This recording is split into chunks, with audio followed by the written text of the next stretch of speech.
The Valdorian High Command had been monitoring the human vessel for 3 cycles now. It drifted through the void like a dark monument, silent and enormous against the backdrop of distant stars.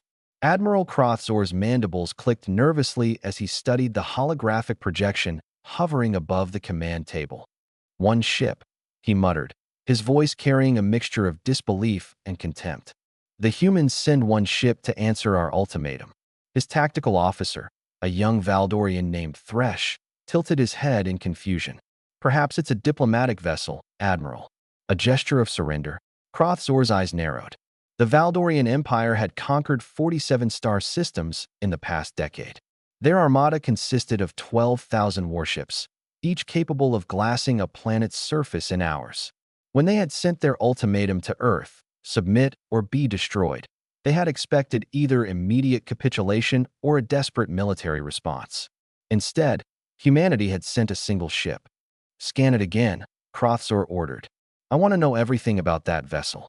Elsa checked the readings on her console for the 3rd time that hour. The diagnostic systems of the UNSC Prometheus hummed softly around her, their bioluminescent displays casting a pale blue glow across her face. As the ship's chief engineer, she had spent 5 years of her life helping to build this behemoth. She knew every conduit, every power relay, every quantum coupling in its massive frame. "How are we looking, Els?" Harry's voice crackled through her comm unit. He was on the bridge, 2 kilometers forward from her position in the engineering section. "All systems nominal," Elsa replied, running her fingers across the haptic interface. "The quantum singularity is stable. Power output at 63% and climbing. Good. Keep it steady. We're approaching their fleet perimeter." Elsa allowed herself a small smile. Harry had been her partner on this project from the beginning, not just professionally, but personally.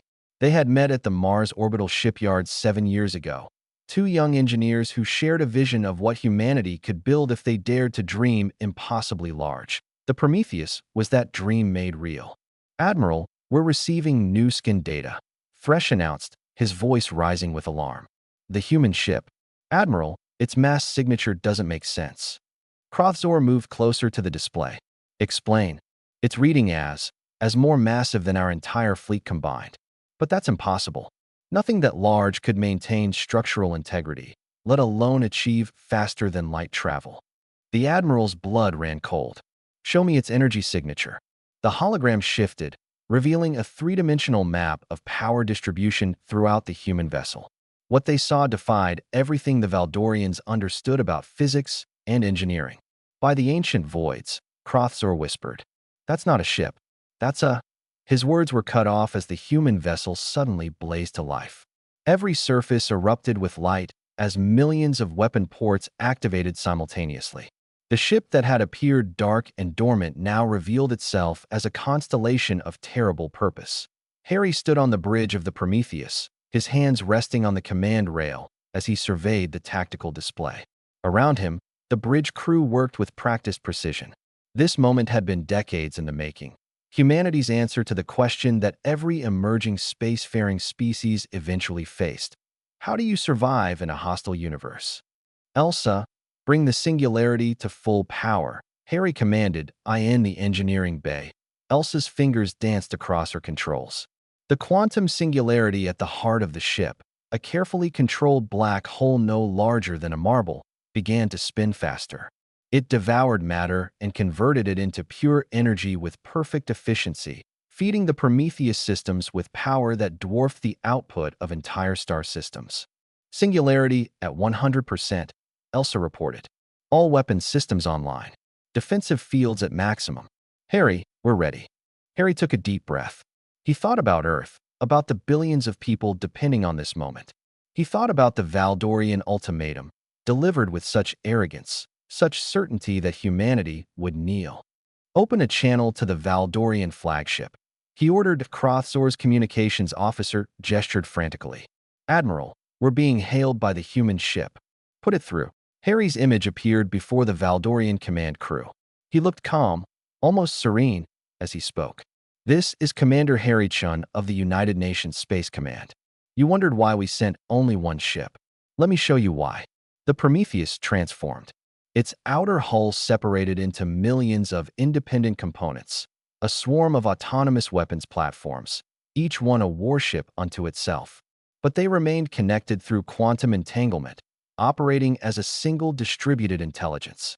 The ship didn't just carry weapons. It was a weapon, a megastructure built on a scale the Valdorians had never imagined possible. Elsa watched the power distribution graph spike across every system. The singularity sang through the ship's infrastructure, feeding the swarm with limitless energy. She felt a strange mixture of pride and sorrow. They had built something magnificent and terrible. We built the Prometheus over 15 years, Harry continued, his voice echoing through the Valdorian bridge. We poured every resource, every innovation, every dream of survival into this single vessel. You sent 12,000 ships because you couldn't imagine anything else. We sent one ship because we didn't need anything else. The swarm began to move, encircling the Valdorian fleet in a perfect sphere of controlled destruction. Hrothzor realized with dawning horror that each individual component carried enough firepower to threaten a capital ship, and there were millions of them. You have one chance, Harry said quietly. Turn your fleet around and leave this sector. Tell your empire that humanity cannot be conquered. Tell them we choose to be left in peace. If you refuse, he paused, letting the implication hang in the void. Then we will show you exactly what one human ship can do. Hrothzor looked at his tactical displays, at his 12,000 warships, and at the swarm that now held them in its embrace. For the first time in his military career, he understood what it meant to be truly outmatched. Helm, he said softly, set a course for home. Maximum speed. As the Valdorian fleet began its retreat, Harry allowed himself to breathe. Beside him, Elsa's voice came through the calm, warm and relieved. We did it, Harry. We actually did it. We did, he replied, watching the enemy fleet disappear into the darkness. Now let's go home. The Prometheus hung in space, a monument to human ingenuity and determination, proof that sometimes one ship was all you needed, if that ship carried the will of an entire species behind it.